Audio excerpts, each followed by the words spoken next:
नमस्कार, city light में स्वागत है आप सभी का। मैं हूं आपके साथ श्रवण तंबोली। इस बुलेटिन में देखेंगे दिन भर की तमाम बड़ी खबरों को विस्तार से। शुरुआत करते हैं बड़ी खबर के साथ। कांग्रेस प्रत्याशियों की पहले लिस्ट में सागर जिले के 4 विधानसभा क्षेत्र से नाम घोषित कर दिए गए, जिनमें देवरी से पूर्व मंत्री हर्ष यादव, मंडा से कांग्रेस विधायक तरवर सिंह लोधी, नरियावली से पूर्व मंत्री सुरेंद्र चौधरी और सुर्खी से भाजपा से कांग्रेस में आए नीरज शर्मा का नाम शामिल है। टिकट की घोषणा होते ही इन घोषित प्रत्याशियों के समर्थकों में जबरदस्त उत्साह देखने को मिला। और निश्चित रूप से जो हमारी पार्टी के नेतृत्व ने विश्वास किया है, आने वाले समय में मध्य प्रदेश सहित पूरे देश में जो वातावरण बना है भारतीय जनता पार्टी के खिलाफ बेरोजगारों की आहें, निश्चित रूप से मध्य प्रदेश में 2023 में कांग्रेस की सरकार बनेगी। आपके बीच के, आपके भाई, आपके परिवार के, आपके बेटा को, आपके गांव के, आपकी सुर्खी विधानसभा क्षेत्र के एक गरीब ब्राह्मण के लिए टिकट देके ये साबित कर दिया कि कांग्रेस पार्टी आप गरीबों की, किसानों की चिंता कर रही है, क्षेत्र की चिंता कर रही है। मध्य प्रदेश के सबसे चर्चित सीट माने जाने वाले विधानसभा क्षेत्र क्रमांक 1 पर कांग्रेस ने संजय शुक्ला को एक बार फिर से मैदान में उतारा है और इस सीट पर भाजपा के प्रत्याशी भाजपा के राष्ट्रीय महासचिव कैलाश विजयवर्गीय हैं। कैलाश विजयवर्गीय के मैदान में होने के कारण यह सीट अब चर्चा में है। प्रदेश की सबसे हॉट सीट विधानसभा क्षेत्र क्रमांक 1 पर कांग्रेस ने अपने प्रत्याशी को घोषित कर दिया है और शुरू से ही माना जा रहा था कि संजय शुक्ला यहां से चुनाव लड़ेंगे और एक बार फिर संजय शुक्ला को कांग्रेस ने अपना प्रत्याशी क्षेत्र क्रमांक 1 से बनाया। हमारे साथ संजय शुक्ला खुद मौजूद हैं। सबसे हॉट सीट मानी जा रही है, प्रदेश की सबसे चर्चित सीट है और माना जा रहा था कि आप ही चुनाव लड़ेंगे, लेकिन अब प्रत्याशी घोषित हो चुके हैं। किस तरह की तैयारी और कितनी चुनौती मान रहे हैं? देखिए, मेरी तैयारी तो उसी दिन से चालू हो गई थी जिस दिन से मैं विधायक बना था। विधायक बनने के बाद आपने देखा होगा, आपके मीडिया के माध्यम से, जनता के माध्यम से आप जाके पूछिए, मैं एक दिन भी अपने घर पे नहीं बैठा। जो काला बाजारी हो रही थी मैंने वो बंद कराया, ऑक्सीजन की व्यवस्था कराई। मैंने बोला कि मेरा हॉस्टल है वो खुलवा लो, मेरा नर्सिंग कॉलेज है वो खुलवा लो, परंतु भारतीय जनता पार्टी की सरकार में जू नहीं रहेंगी। उन्होंने लाशों के ढेर लगा दिए। ये जनता उसका बदला लेगी। वो जनता के बीच में मैं हमेशा रहा, मैं मरने से डरा, तो अब क्या मैं डरूंगा? सामने कैलाश विजयवर्गीय है। कैलाश विजयवर्गीय को किस चुनौती के रूप में मान रहे हैं? पूरा परिवार जो है वो मैदान में उतरा हुआ है। खुद कैलाश विजयवर्गीय गली गली घूम रहे हैं। एक बड़ा चेहरा माना जाता है बीजेपी का कैलाश विजयवर्गीय को। मैं कैलाश जी चुनौती नहीं मानता हूं, क्योंकि उनके साथ गुंडों की फौज है। पूरे गुंडे आ गए हैं और धन से चुनाव लड़ रहे हैं। वो धन जो भ्रष्टाचार है, वो जो जनता का पैसा लूटा हुआ, उससे चुनाव लड़ रहे हैं। ये बेटा वो है जिसने आज तक 1 रुपया चंदा किसी से नहीं लिया, किसी को परेशान नहीं किया, किसी प्लाट पे कब्जा नहीं होने दिया, यहाँ गुंडागर्दी नहीं होने दी, यहाँ पे नशाखोरी नहीं होने दी, कोई नई दुकान नहीं खुलने दी। सब कुछ ये संजय शुक्ला ने यहाँ करके दिखाया है। इंदौर की सांवेर सीट से कांग्रेस ने रीना बुरसी सेतिया को टिकट दिया। रीना ने इंदौर के खजराना गणेश मंदिर पहुंचकर भगवान गणेश से आशीर्वाद दिया और चुनाव प्रचार का उन्होंने आगाज किया। इस दौरान हमारी संवाददाता निहारिका ने रीना बुरसी सेतिया से खास बातचीत की। पहली सूची कांग्रेस की तरफ से जारी हुई है, उसमें जो नाम सामने आया है सांवेर सीट से वो रीना बुरासी सेतिया का है। इस वक्त तो हमारे साथ मौजूद है। दीदी, आपसे जानूंगी कैसा लग रहा है आपको? आपका चुनाव किया गया है, इस बार प्रत्याशी आपको घोषित किया है सांवेर। निश्चित रूप से हम जीतेंगे, क्योंकि हम लोगों ने पिछले 3-4 सालों से इतनी मेहनत करी है। मेरे साथ में जो हमारे भाई उन्होंने बिल्कुल ना गर्मी देखी, ना धूप देखा, ना छांव देखी, कुछ भी नहीं देखा।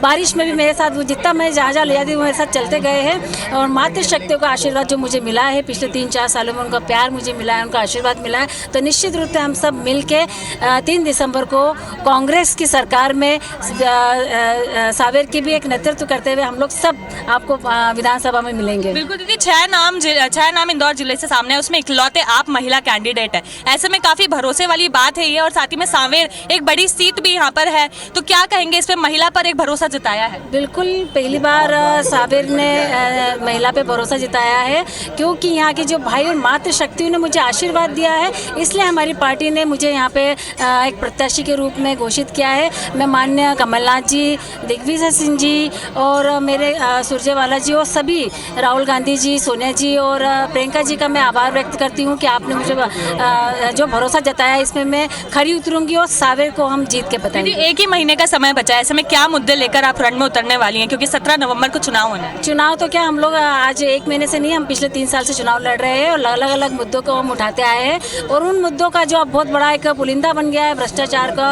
लेके बात करूंगी, रोड की बात करूंगी, पानी की बात करूंगी। जल संसाधन मंत्री होने के बावजूद भी हमारे सावेर में पानी की इतनी कमी है कि मुझसे लगातार 35-36 नंबर वार्ड के जो लोग कंटिन्यू मुझे फ़ोन लगाते रहे 3 साल में कि हमारे पानी नहीं है, हमारे टैंकर भेजो। तो हम लोगों ने उनकी सेवा करी। एक आखिरी सवाल है मेरा, आपके खिलाफ तुलसीराम सिलावट ही खड़े हैं सावेर से, ऐसे में काफी टक्कर की ये जो फाइट है होने वाली है, ऐसे में आप चुनाव जीते, इसको लेकर आप क्या कहेंगे? मैं निश्चित रूप से हम लोग चुनाव जीतेंगे ही, क्योंकि इतना विश्वास है हमारे काम पर, हमने इतनी जमीन पे काम करा है। मुझे नहीं लगता है कि कोई भी आ जाए सामने जो हम लोगों को हरा सके। बिल्कुल, तो जैसे कि हमें रीना बोरासी सेठिया ने बताया कि कोशिश उनकी पूरी है कि वो जीते, क्योंकि जिस तरह से हम लोग काम होते हुए देख रहे हैं सावेर में, उनका कहना है कि काफी शिकायतें अभी भी है, लेकिन रीना बोरासी सेठिया का कहना है कि शिकायतों को दूर करने के लिए वही मुद्दे वो लेकर आएंगे जिससे लोग नाराज है, ताकि कांग्रेस की इस बार जीत हो सके और सावेर में महिला का बोलबाला हो सके। कैमरा पर्सन अखिलेश जायसवाल के साथ मैं निहारिका शर्मा, IBC 24 इंदौर। तो कांग्रेस ने अशोकनगर की तीनों विधानसभाओं की टिकट का ऐलान कर दिया। कांग्रेस ने पहली सूची में चंदेरी विधानसभा से मौजूदा विधायक गोपाल सिंह चौहान को उम्मीदवार बनाया है। वहीं मोंगावली विधानसभा से बीजेपी के पूर्व विधायक स्वर्गीय देशराज सिंह यादव के बेटे यादवेंद्र यादव को मैदान में उतारा है और अशोकनगर विधानसभा से SC कोटे से इंजीनियर हरि बाबू राय को उम्मीदवार बनाया। हरि बाबू पहले बीजेपी में ही थे और 5 साल पहले ही बीजेपी छोड़कर कांग्रेस में शामिल हुए थे। मैं पूरी पार्टी का नेतृत्व का हृदय से आभारी हूँ जिन्होंने मुझ पर भरोसा जताया। मैं चिकित्सा, शिक्षा, पेयजल और जो भी मूलभूत सुविधाएं हैं, खासकर उद्योग जैसे कि हमारा पलका टोरी पड़ा हुआ है जिस पर अभी तक कुछ नहीं किया गया, वो उद्योग के लिए है। जहाँ तक मेरे से बन पड़ेगा मैं सब व्यवस्थाएं करने का प्रयास करूँगा। कांकेर में कांग्रेस ने मौजूदा विधायक शिशुपाल शौरी की जगह पूर्व विधायक शंकर ध्रुवा को टिकट दिया है। शंकर ध्रुवा 2013 में कांग्रेस की टिकट से चुनाव जीत चुके हैं। शंकर ध्रुवा ने कांकेर विधानसभा से टिकट दिए जाने पर कांग्रेस के शीर्ष नेतृत्व का आभार जताया। कांग्रेस ने अपनी पहली सूची जारी कर दी है।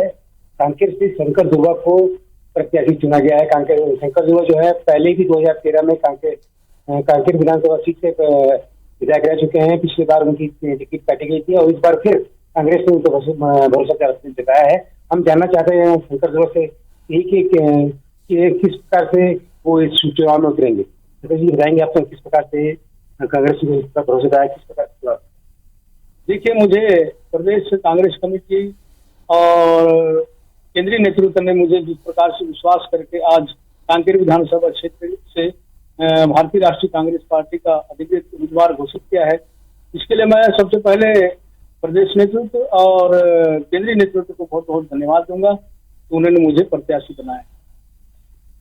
भाजपा से आसाराम नेताम को चुना गया है। कितना मतलब जिनसे इनका आपके बीच में युद्ध में कितना अपनी जीत को आश्वस्त मानते हैं? देखिए, वैसे मैं 2013 में यहाँ का विधायक था और 2018 में मेरा टिकट काट दिया गया और पुनः इस बार 2023 में मुझे फिर कांग्रेस से प्रत्याशी बनाया गया। चूंकि आसाराम नेताम अभी नए प्रत्याशी हैं, भारतीय राष्ट्रीय पार्टी के अधिकृत प्रत्याशी पर नए कैंडिडेट हैं और चूंकि मैं 2013 में विधायक रहा और इस बीच मैंने पार्टी के हित में काम किया, पार्टी से लगा रहा, तो लोग आज हमारे विधानसभा क्षेत्र के लोग उन्हीं के कहने पर मैंने आवेदन किया और मुझे टिकट भी मिला। तो मैं जहाँ तक समझता हूँ कि इस विधानसभा के क्षेत्र के लोग मुझे पूर्ण बहुमत के साथ, भारी मतों के साथ कांग्रेस पार्टी को वोट देंगे, क्योंकि प्रदेश में कांग्रेस सरकार की जो योजनाएं हैं, नीति है, कार्यक्रम है, भूपेश बघेल जी के जो कार्यक्रम है उससे लोग प्रभावित हैं और मेरे आचार विचार व्यवहार से लोग भी प्रभावित हैं। तो निश्चित ही मुझे भारी मतों से इस विधानसभा क्षेत्र से कांग्रेस वोट देंगे और मुझे जिताएंगे। शंकर ध्रुवा जी को पूरा भरोसा है कि यहाँ की जो जनता है उन पर अपना विश्वास जताएगी, कांग्रेस राष्ट्रीय कांग्रेस ने इन पर जो भरोसा जताया है, यह अधिक से अधिक मतों के साथ जीत कर कांग्रेस के से दोबारा कांकेर के विधायक बनेंगे। अमित कुमार चौबे, IB24। कांग्रेस उम्मीदवारों की पहली सूची में खरगोन जिले की महत्वपूर्ण माने जाने वाले कसरावद विधानसभा सीट से लगातार तीसरी बार पूर्व कृषि मंत्री सचिन यादव उम्मीदवार यहां से बनाए गए। वर्तमान कांग्रेस विधायक सचिन यादव को कसरावद विधानसभा से उम्मीदवार बनाए जाने से पूरे विधानसभा के कांग्रेस कार्यकर्ताओं में खुशी की लहर है।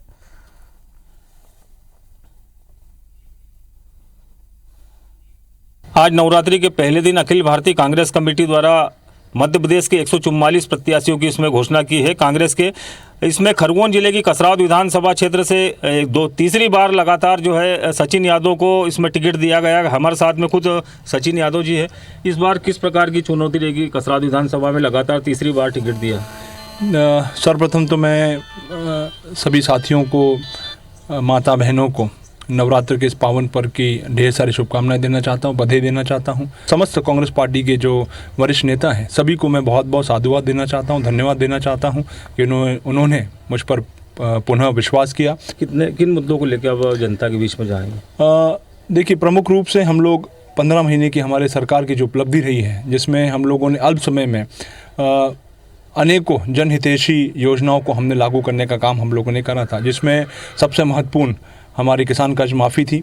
और ऐसे अनेकों लगभग 365 दिनों में 365 वचन हमने पूरा करने का काम किया। तो ये सभी प्रमुख मुद्दों को लेकर के हम जनता के बीच में जाएंगे और साथ ही साथ आगामी हमारी सरकार बनने के बाद जो हमारी वचन है, हमारी जो गारंटियां हैं, जिसमें प्रमुख रूप से 100 यूनिट तक जो बिजली का बिल माफ़ रहेगा, 200 यूनिट बिजली बिल हाफ रहेगा। और अभी पिछले दिनों आदरणीय प्रियंका जी ने जो हमारे मध्य प्रदेश के छात्र छात्राएं हैं उनके लिए जो गारंटी की बात कही है, उसको हम लोग लेकर के जनता के बीच में जाएंगे। बीजेपी ने जिस प्रकार से आत्माराम पटेल को टिकट दिया है और उस एक बार हरा भी चुके हैं, अब किस प्रकार की चुनौती रहेगी उनके साथ? 2 बार हारा चुके हैं और तीसरी बार भी तैयारी है। ये थे सचिन यादव, जिनका कहना है कि जो है लगातार क्षेत्र के मुद्दों को लेकर वो जनता के बीच में जाएंगे और इस बार भी जो है वो जीत के प्रति पूरी तरह से आश्वस्त नजर आ रहे हैं। शशिकांत शर्मा, IB24 खरगोन। खरगोन विधानसभा से एक बार कांग्रेस ने विधायक रवि जोशी पर फिर से भरोसा जताया। टिकट मिलने पर रवि जोशी सबसे पहले कुंदा नदी तट स्थित विनायक गणेश मंदिर और देवी श्री मंगला माता मंदिर पहुंचे और वहां पूजा पाठ कर जीत का आशीर्वाद लिया। इसके बाद वो जिला कांग्रेस कार्यालय, जहां कार्यकर्ताओं ने उनका जोरदार स्वागत किया। खरगोन विधानसभा क्षेत्र की जनता से जो वादा हम करेंगे, जो वचन देंगे, उस पर काम करेंगे। और माननीय कमलनाथ जी के नेतृत्व में जब सरकार बनेगी तो सरकार गरीब के कल्याण के लिए, किसान के कल्याण के लिए, नौजवानों के रोजगार के लिए, महिलाओं के लिए, बच्चों के लिए, वो तमाम अब तो हमारी योजना है। पहली में जो पढ़ने वाला बच्चा है उसको भी हम सहयोग करेंगे। कांग्रेस ने पूर्व मंत्री और वर्तमान गंदवानी विधायक उमंग सिंघार को फिर से गंदवानी से अपना उम्मीदवार बनाया। सूची जारी होती विधायक उमंग सिंघार के धार स्थित कार्यालय और विधानसभा क्षेत्र में सिंघार के समर्थकों और कांग्रेसी कार्यकर्ताओं ने आतिशबाजी कर जमकर जश्न मनाया। आज हमारे साथ हैं धार जिले के कद्दावर नेता उमंग सिंघार, जो परिसमन के बाद से लगातार गंदवानी क्षेत्र के विधायक रहे हैं। एक बार फिर आज जो कांग्रेस की सूची जारी हुई है, इसमें उमंग सिंघार को अपना प्रत्याशी कांग्रेस की ओर से बनाया गया है। तो आइए हम उमंग जी से जानते हैं। उमंग जी, इस बार फिर से पार्टी ने आप पे विश्वास जताया है, क्या लगता है आपको किस तरह का चुनाव? देखिए, आपके चैनल के माध्यम से हाईकमान और हमारे प्रदेश अध्यक्ष, राष्ट्रीय अध्यक्ष सोनिया जी पे, प्रियंका गांधी, राहुल गांधी, सुरजेवाला जी, सबको धन्यवाद देना चाहता हूँ। और जो उन्होंने विश्वास जताया है उस पर बिल्कुल खरा उतरूंगा। भारतीय जनता पार्टी ने जो है वो 2 बार जिनको आप शिकस्त दे चुके हैं, उन पर एक बार पुनः भरोसा जताया है और बताया जा रहा है कि विशेष रणनीति के तहत जो है चुनावी मैदान में उतारा गया और जीत तय मान रहे हैं। ऐसे में क्या लगता है, क्या रणनीति होगी? अब ये तो चुनाव परिणाम बताएंगे। और पहले तो ये बताए कि अपने जो भाजपा के प्रत्याशी है, इनके घोटाले कितने हैं? गंदवानी जो विधानसभा क्षेत्र है, भौगोलिक स्थिति से काफ़ी दुर्गम क्षेत्र रहा है। ऐसे में क्या विकास की योजना आगे भविष्य को लेकर? सड़कें नहीं थी, सड़कें की प्राथमिकता रही, बिजली प्राथमिकता रही, नल जल रही, तालाब रहे, और इन्हीं को मैं आगे बढ़ाऊंगा। और निश्चित तौर से हर घर हर बिजली पहुँचे, किसानों को फ़ायदा हो, यही मेरा एक उद्देश्य है। भारतीय जनता पार्टी की लगातार सरकार रही प्रदेश में, कितना काम हुआ है? अब ये तो इनके नेता कैलाश विजयवर्गीय कह चुके हैं कि गंधवानी में विकास नहीं हुआ। तो ये था हमारे साथ गंधवानी से घोषित किए गए प्रत्याशी उमंग सिंघार जी। भविष्य में देखने वाली बात ये होगी कि आखिर इस बार बाजी कौन मारता है। धार से IBC 24 के लिए अमित वर्मा। रायपुर में इन दिनों जशपुर विधानसभा के सैकड़ों भाजपा कार्यकर्ता भाजपा मुख्यालय के बाहर पिछले 24 घंटे से ज्यादा समय से धरने पर बैठे हैं। गणेश राम भगत के समर्थक भाजपा प्रत्याशी रायमुनि भगत के टिकट का विरोध कर रहे हैं। उनकी मांग है कि पार्टी आलाकमान ने गणेश राम भगत को टिकट देकर ऐसे उम्मीदवार को टिकट दिया जिसको स्थानीय कार्यकर्ता ही पसंद नहीं कर रहे हैं। नरसिंहपुर के तेंदुखेड़ा से कांग्रेस प्रत्याशी घोषित होने के बाद संजय शर्मा की पहली प्रतिक्रिया उन्होंने देते हुए कहा कि कार्यकर्ताओं ने पूरी तैयारी कर रखी है। कमलनाथ के सानिध्य में एक एक मतदान केंद्र की खास तैयारी करके रखी गई है। नरसिंहपुर जिला हमेशा हॉट रहा। बड़े नेता चुनाव लड़ रहे हैं तो अच्छा है। लोगों को लगता है हमारे जिले में बड़े नेता आएंगे तो अच्छा काम करेंगे। नरसिंहपुर हमेशा हॉट रहता है, नरसिंहपुर कभी ठंडा नहीं रहता है। नरसिंहपुर के लिए कोई दिक्कत नहीं है, अच्छा है। बड़े बड़े नेता चुनाव लड़ते हैं तो क्षेत्र में लोगों की नई नई डिमांड होती है। लोगों को लगता है हमारे ज़िले में बड़े नेता आएंगे तो अच्छा काम होंगे। अच्छी बात है, होना चाहिए। और चुनाव यहाँ हमेशा से ही आप देखते आए हैं कि नरसिंहपुर का चुनाव कभी आसान नहीं रहा कहीं। भगवानपुरा की आदिवासी विधानसभा सीट से वर्तमान निर्दलीय विधायक केदार डावर को टिकट दिया गया। साल 2018 के हुए विधानसभा चुनाव में कांग्रेस से टिकट नहीं मिलने के बाद केदार डावर ने भगवानपुरा सीट से निर्दलीय चुनाव लड़ा था और कांग्रेस को तीसरे नंबर पर पहुंचाकर रिकॉर्ड मतों से जीत हासिल की थी। लेकिन इस बार AICC और PCC के सर्वे के आधार पर कांग्रेस ने अपनी गलती सुधारते हुए निर्दलीय विधायक केदार डावर पर भरोसा जताकर उन्हें मैदान में उतारा है। अखिल भारतीय कांग्रेस कमेटी द्वारा आज मध्य प्रदेश विधानसभा के 144 प्रत्याशियों की घोषणा की गई। इसमें खरगोन जिले की महत्वपूर्ण माने जाने वाली भगवानपुरा सीट से भी केदार डावर को जो है टिकट दिया है। हमारे साथ में खुद केदार डावर, उन्हीं से पूछना चाहेंगे, कांग्रेस पार्टी ने आप पे भरोसा जताया, क्या कहना चाहेंगे? निश्चित तौर पे हम कांग्रेस के मूल लोग हैं और पिछली बार विधानसभा में कांग्रेस से टिकट नहीं मिला था किसी गाइडलाइन की वजह से और हम लोग निर्दलीय लड़े और हम कांग्रेस के साथ कंधे से कंधा मिला के पूरे 5 साल रहे, पार्टी के साथ रहे। क्षेत्र में भी हमने पार्टी के हर कार्यक्रम को हमने आगे बढ़ाया और जनता के साथ मिलके हमने उस काम को पूरा किया, कार्यकर्ताओं के साथ मिलके उस काम को अंजाम दिया। निर्दलीय होने के बावजूद जो है आपके क्षेत्र में पर्याप्त विकास नहीं हुआ, क्या कहना चाहेंगे कि इस बार अगर चुनाव जीतते हैं तो किस प्रकार की उम्मीद है आप? निश्चित तौर पे निर्दलीय थे और हमने प्रयास किया क्षेत्र के विकास के लिए हर संभव, लेकिन पिछली जो सरकार है उसने कोई सहयोग नहीं किया। इस बार हमारी कांग्रेस पार्टी की सरकार आ रही है, निश्चित तौर पे आ रही है और सरकार बनते ही हम सब मिलके हमारी जो उम्मीदें हैं क्षेत्र की उसको हम पूरा करेंगे। जीत के प्रति कितने आश्वस्त नजर आ रहे हैं? निश्चित तौर पे पूरी क्षेत्र की जनता मिलके हम चुनाव लड़ेंगे, कार्यकर्ता मिलके हम चुनाव लड़ेंगे और बिल्कुल 100% हम उम्मीद रख रहे हैं कि हम चुनाव जीतेंगे। ये थे भगवानपुरा के कांग्रेस उम्मीदवार केदार डावर, जिनका कहना है कि वो जीत के प्रति पूरी तरह से आश्वस्त है और उनको जो है जनता का साथ मिलेगा। शशिकांत शर्मा, IBC 24 खरगोन। मध्य प्रदेश कांग्रेस ने अपनी पहली सूची में अशोकनगर जिले की मुंगावली विधानसभा से यादवेंद्र यादव को अपना उम्मीदवार बनाया।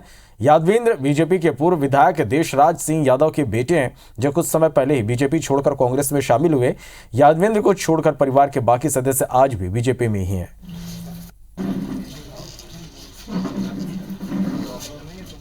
जो हमारा पार्टी का नेतृत्व है, वरिष्ठ नेतृत्व, तो उनको सभी को बहुत बहुत धन्यवाद देना चाहूँगा कि उन्होंने मुझे एक छोटे से कार्यकर्ता पर अपना विश्वास जताया और मुझे मुंगावली विधानसभा से अपना प्रत्याशी बनाया। सर्वप्रथम किसानों के लिए हम कार्य करेंगे और भी तमाम प्रकार की किसानों की बड़ी बड़ी समस्याएं हैं, सर्वप्रथम उनको हल करना हमारा पहली प्राथमिकता है। साल 2018 के विधानसभा चुनाव में कांग्रेस पार्टी से बागी होकर चुनाव लड़ी रूपाली बारे को पंधाना विधानसभा क्षेत्र से कांग्रेस ने अपना उम्मीदवार बनाया। आज सुबह जारी हुई कांग्रेस उम्मीदवारों की सूची में रूपाली बारे को खंडवा जिले की पंधाना विधानसभा सीट से टिकट दिया गया। बता दें कि रूपाली बारे दिवंगत कांग्रेसी नेता नंदू बारे की बेटी है। पहले मैं उच्च जो अपने नेता है उनको बहुत बहुत धन्यवाद देना चाहूँगी। माननीय कमलनाथ जी और पंधाना विधानसभा की जनता का बहुत बहुत आभार व्यक्त करती हूँ। मेरा विज़न साफ सुथरा है। पहला बेरोजगारी पर है, किसानों पर है। जो हमारे पंधाना विकास जो 18 साल से पिछड़ा हुआ है उसका विकास करने के लिए हम लोग पूरा प्रयास करेंगे। कांग्रेस ने आज मध्य प्रदेश के 144 नामों की पहली लिस्ट जारी की। इस लिस्ट में जबलपुर की पूर्व विधानसभा सीट से पूर्व मंत्री और वर्तमान विधायक लखन घनघोरिया को टिकट दिया गया। लखन का मुकाबला बीजेपी के कद्दावर नेता अंचल सोनकर से है। नवरात्र के पहले दिन अपने वादे के मुताबिक कांग्रेस ने 144 नामों की पहली सूची जारी कर दी है। इस पहली सूची में जबलपुर पूर्व से कांग्रेस के कद्दावर नेता और कमलनाथ सरकार के पूर्व सामाजिक न्याय मंत्री लखन घनघोरिया को टिकट दी गई है। इस वक्त हमारे साथ लखन घनघोरिया जी मौजूद हैं, उनसे बात करते हैं। सबसे पहले तो कांग्रेस नेतृत्व का आभार कि मेरी सेवाओं का मूल्यांकन किया और मुझे पुनः अवसर दिया। दूसरा, 144 नाम की सूची पहले से तय थी। कमलनाथ जी कई बार कह चुके थे कि हम अपनी सूची शुभ दिन में जारी करेंगे। आज से बड़ा शुभ दिन कोई नहीं होता जब नवरात्रि का महापर्व शुरू हो रहा हो और माँ शैलपुत्री के आह्वान का दिन हो। इस बार जो है बीजेपी ने अंचल सोनकर को टिकट दिया। पिछला चुनाव आपसे लड़े थे, वो हार गए थे। इस बार क्या समीकरण होंगे? दोनों प्रत्याशी जनता के बीच में खुली किताब है। चरित्र, आचरण, व्यवहार से अपने अपने कार्यकर्ताओं के बीच में, अपनी अपनी पब्लिक के बीच में। पब्लिक सब जानती है कौन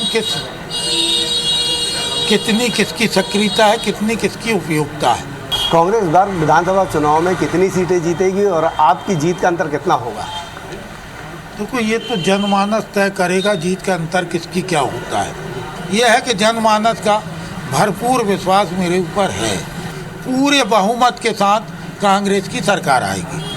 ये थे लखन घनघोरिया जी, इनका साफ तौर पर कहना है कि इस बार कांग्रेस की जो है मध्य प्रदेश में बहुमत की सरकार बनेगी और जनता अपना जनादेश कांग्रेस को देगी। कैमरामैन गणेश के साथ अभिषेक शर्मा, IBC 24 जबलपुर। मध्य प्रदेश विधानसभा चुनाव के लिए कांग्रेस की पहली सूची जारी हो गई।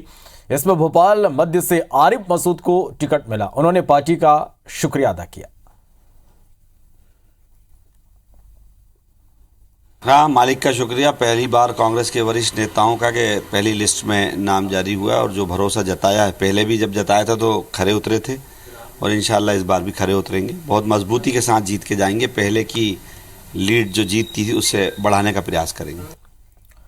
बालाघाट जिले के वारासिवनी से 3 बार कांग्रेस विधायक और 2018 के चुनाव में निर्दलीय जीतकर कमलनाथ सरकार में खनिज मंत्री रहे प्रदीप जायसवाल ने बीजेपी ज्वाइन कर ली। मुख्यमंत्री शिवराज सिंह चौहान और बीजेपी के प्रदेश अध्यक्ष VD शर्मा ने उन्हें भाजपा की सदस्यता दिलाई।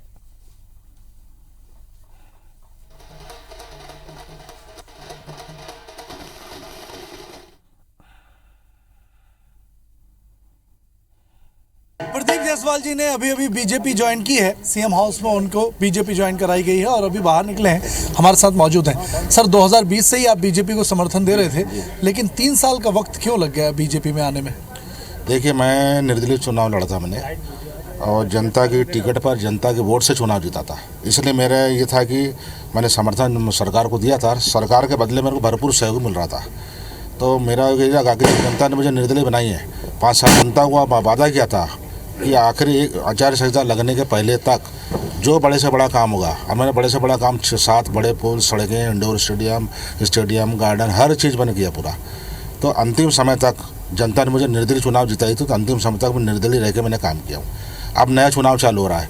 इस नए चुनाव में एक नई रणनीति के तहत और वर्तमान परिस्थिति को देखते हुए मैंने अब नया चुनाव जो है भारतीय जनता पार्टी की टिकट से लड़ने का मैंने फैसला किया। यहाँ से चुनाव लड़ने की तैयारी है और क्या बीजेपी से आपकी बात हुई? वारासिवनी से ही लड़ेंगे या और किसी सीट? क्षेत्र वारासिवनी खल्लांजी क्षेत्रीय है।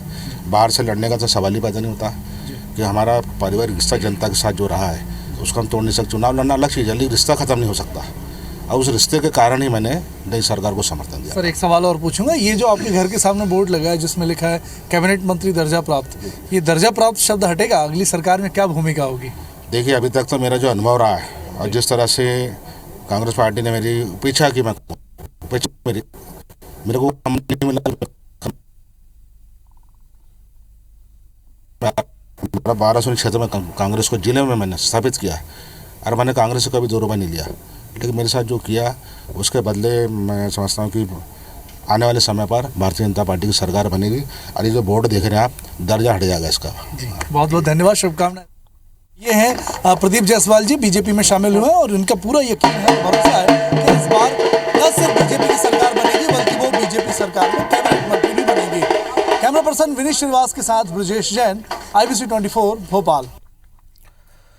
कांग्रेस की ओर से जारी की गई कांग्रेस उम्मीदवारों की पहली सूची में खरगोन जिले के आदिवासी भीकनगांव विधानसभा सीट से झुमा सोलंकी को उतारा गया। कांग्रेस ने भीकनगांव से झुमा सोलंकी को लगातार तीसरी बार मैदान में उतारा है।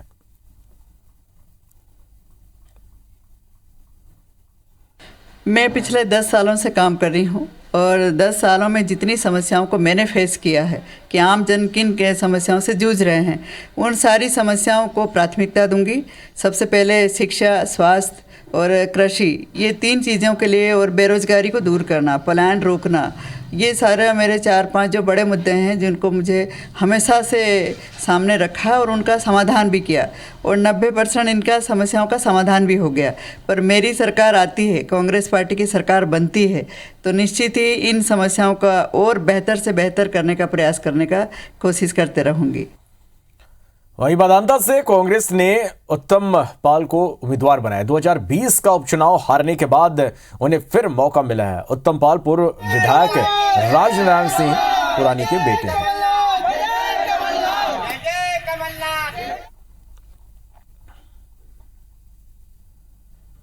पहले मैं उच्च जो अपने नेता है उनको बहुत बहुत धन्यवाद देना चाहूँगी। माननीय कमलनाथ जी और पंधाना विधानसभा की जनता का बहुत बहुत आभार व्यक्त करती हूँ। मेरा विज़न साफ सुथरा है। पहला बेरोजगारी पर है, किसानों पर है, जो हमारे पंधाना विकास जो 18 साल से पिछड़ा हुआ है उसका विकास करने के लिए हम लोग पूरा प्रयास करेंगे। मुख्यमंत्री शिवराज सिंह चौहान और केंद्रीय मंत्री नरेंद्र सिंह तोमर तिमनी विधानसभा में कार्यकर्ता सम्मेलन में शामिल हुए। केंद्रीय मंत्री नरेंद्र सिंह तोमर ने मंच से भाषण देते हुए कहा कि शीर्ष नेतृत्व और मुख्यमंत्री शिवराज सिंह चौहान ने कहा कि दिल्ली की हवा बहुत खाली, इस बार आप दिमनी की हवा खा लो। मुझे दिमनी विधानसभा से बीजेपी ने प्रत्याशी बनाया है। कार्यालय नवरात्रि में मां के सानिध्य में प्रारंभ हुआ है, तो मुझे पूरा विश्वास है कि ये कार्यालय काम करेंगे, योजना बनाएंगे, योजना को क्रियान्वित करेंगे और जनता का आशीर्वाद मिलेगा। मेरा सौभाग्य है कि पार्टी मुझे आदेश देती है और पार्टी के आदेश का पालन करना ये मेरे लिए सौभाग्य की बात है। भरतपुर सोनहत विधानसभा से भाजपा प्रत्याशी घोषित होने के बाद पहली बार केंद्रीय राज्य मंत्री रेणुका सिंह अपने विधानसभा क्षेत्र के दौरे पर पहुंचे। नवरात्र के पहले दिन उन्होंने अपने दौरे की शुरुआत विधानसभा के सोनहत विकासखंड से की। रेणुका सिंह के क्षेत्र में पहुंचने पर कटघोड़ी, घुघरा, सोनहत और भैंसवार इलाके में जगह जगह उनका स्वागत किया गया।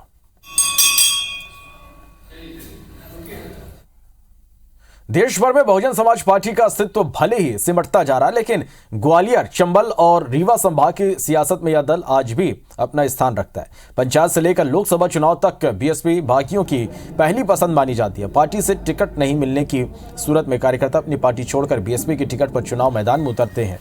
ऐसे कई नेता हैं जो बीएसपी की टिकट पर चुनाव जीतकर विधानसभा पहुंचते हैं, लेकिन 5 साल का कार्यकाल पूरा करने के बाद वो या तो बीजेपी या फिर कांग्रेस जैसे दल का दामन थाम लेते हैं। और जो लोग गए हैं बहुजन समाज पार्टी को छोड़, उनका वो असर हुआ है। उनको न कांग्रेस, न भाजपा, न कोई पार्टी आज तक उनको कोई टिकट नहीं मिला, और टिकट भी मिला तो जीते नहीं। धीमे धीमे कम होता जा रहा है, क्योंकि पहले एक विचारों पर काम करती थी पार्टी, अब विचारों थोड़ा सा अपने मार्ग से हट गई है। ऐसे कई लोग हैं जो बसपा में उन्होंने स्थायित्व पाया और आज वो पार्टी छोड़ करके अन्य पार्टियों में विधायक हैं। कद्दावर लोग थे पार्टी के, वो अपनी पार्टी में न रहे, इस वजह से पार्टी का थोड़ा सा वजूद कम हुआ है। बिलासपुर में पुलिस ने चेकिंग के दौरान एक वाहन से 93 लाख की ज्वेलरी जब्त की। दरअसल निर्वाचन आयोग के निर्देश पर जिले में 14 स्थानों पर चेकिंग प्वाइंट लगाए गए। आज देवीनंदन चौक में वाहनों की चेकिंग के दौरान एक कार से पुलिस को 93 लाख रुपए के सोने चांदी के जेवर मिले। जब पुलिस ने कार सवार लोगों से दस्तावेज पेश करने को कहा तो वो कोई दस्तावेज नहीं दिखा पाए। करीब 12:30 बजे एक निजी वाहन में 93 लाख रुपए करीब का सोने चांदी के आभूषण मिले, जिसके संबंध में वैध दस्तावेज की मांग की गई, जो उसके पास नहीं होने से 102 के तहत जब्त कर वैधानिक कार्रवाई की जा रही है। आदर्श आचार संहिता लागू होने के बाद मुरैना जिले की 6 विधानसभाओं में अब तक 14,000 से ज्यादा लाइसेंसी हथियार थानों के मालखाने में जमा हो चुके हैं। इन हथियारों में बंदूक, पिस्टल और रिवॉल्वर शामिल है। चुनाव के दौरान इन हथियारों का दुरुपयोग ना हो, इसे लेकर कलेक्टर ने हथियारधारियों को अपने हथियार थाने में जमा करने के निर्देश दिए थे। जिनके पास ऐसे शस्त्र हैं उनको बताया गया है कि वो अपने शस्त्र जो है निर्धारित समय अवधि में, जो कि 19 तारीख के लिए बताई गई है, उस तक आकर अपने शस्त्र जो है वो अपने संबंधित थाना क्षेत्र में उसको जमा कर दें, वरना उसके आगे फिर उन पर वैधानिक कार्रवाई की जाएगी। विधानसभा निर्वाचन 2023 की उसके दृष्टिगत हम लोगों ने धारा 144 के आदेश के अंतर्गत जो जिले में शस्त्र लाइसेंसधारी हैं उन लोगों के शस्त्रों को निलंबित किया है। जिले में कुल वर्तमान में 28,126 लाइसेंसधारी हैं, तो उन सभी लोगों से अपेक्षा है कि वो अपने शस्त्र निकटस्थ पुलिस थाने में जमा करेंगे। शारदीय नवरात्र के पहले दिन देवास के मंदिरों में दिन भर श्रद्धालुओं का तांता लगा रहा। मां चामुंडा और मां तुलजा भवानी के मंदिर में दिन भर भीड़ देखने को मिले। श्रद्धालुओं ने धार्मिक अनुष्ठान में बढ़ चढ़कर यहां हिस्सा लिया।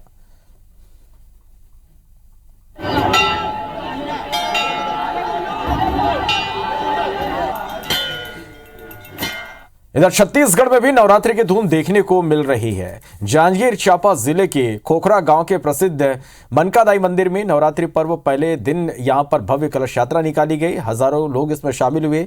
बालोद जिले में प्रसिद्ध मां गंगा मैया मंदिर, मां सिया देवी मंदिर, मां माया मंदिर, कुकुरदेव मंदिर में सुबह से ही यहां पर भक्तों का तांता लगा हुआ है।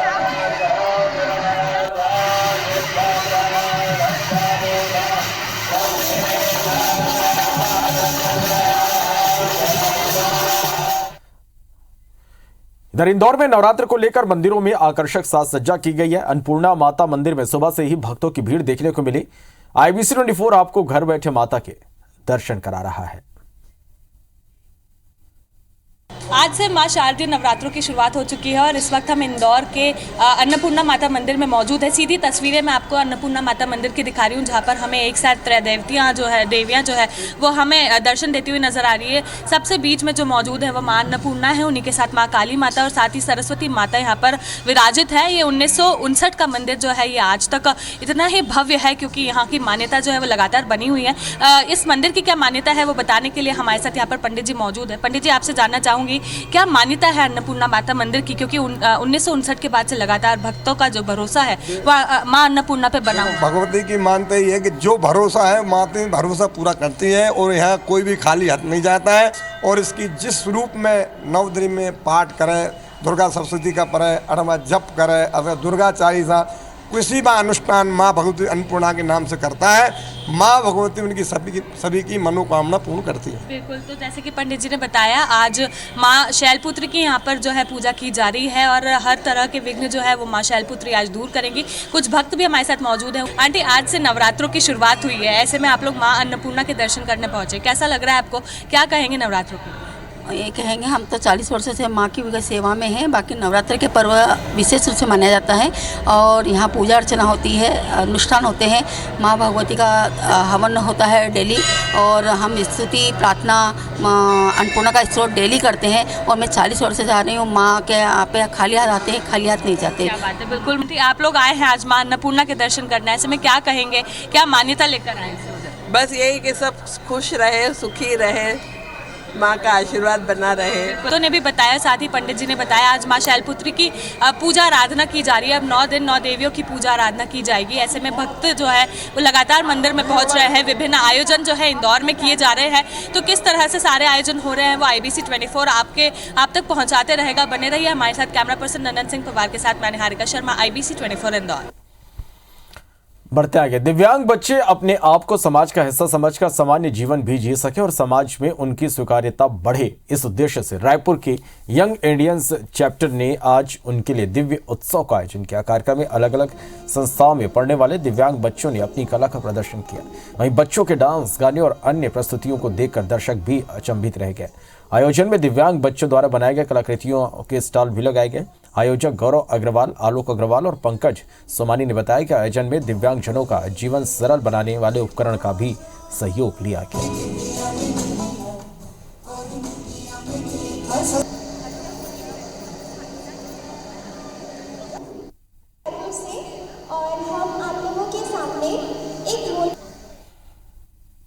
उद्देश्य ये था कि हमने जो एक्सेसिबिलिटी वर्टिकल के तहत जो एक साल पूरा काम किया है, हमारे जितने इंस्टीट्यूशंस हैं, ब्लाइंड स्कूल हैं, डेफ एंड डम स्कूल हैं, ऑटिस्टिक बच्चे हैं, हैंडीकैप्ड बच्चे हैं, जितने विभिन्न प्रकार की डिसेबिलिटी होती है जो गवर्नमेंट ने पहचाना है, उन सबको हम एक प्लेटफॉर्म में ला करके हमारे समाज में, एक सोसाइटी में उनको हमारे साथ रख के हम दिखाना चाहते हैं कि ये भी हमारे साथ इंक्लूसिव हैं और इनके जो जितने टैलेंट है, इनके पूरे टैलेंट को हम सामने ला करके दिखाना चाहते हैं। यंग इंडियंस रायपुर चैप्टर ने दिव्य उत्सव का आयोजन किया है और दिव्य उत्सव का जो आयोजन किया गया है वो इस सोच से किया गया है कि जो हमारे जो दिव्यांग हैं, क्योंकि जो दिव्यांग लोग होते हैं वो ये नहीं चाहते कि वो स्पेशल फील करे, वो सब चाहते हैं कि सबको सामान्य अवसर मिले, सामान्य लोगों के साथ वो घूमे फिरे, सामान्य लोगों की तरह वो लोग एंजॉय करें, तो सामान्य लोगों की तरह अपना काम करें, और वही एक हमने एक छोटा सा मंच उनको देने की कोशिश की है। आज वाइट कैन स्टिक डे भी है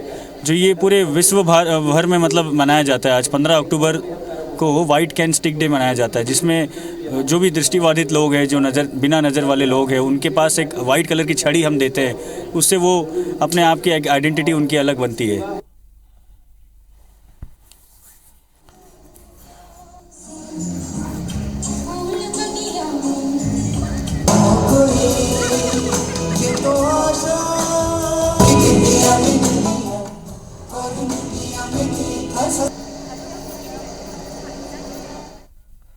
बढ़ते आगे। जम्मू में the run away fashion show का आयोजन किया गया। स्थानीय मॉडल को बढ़ावा देने के लिए इस फैशन शो का आयोजन किया गया। रैंप पर मॉडल ने कई खूबसूरत परिधानों को पेश किया।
इसी के साथ फिलहाल इस बुलेटिन में इतना ही। नमस्कार।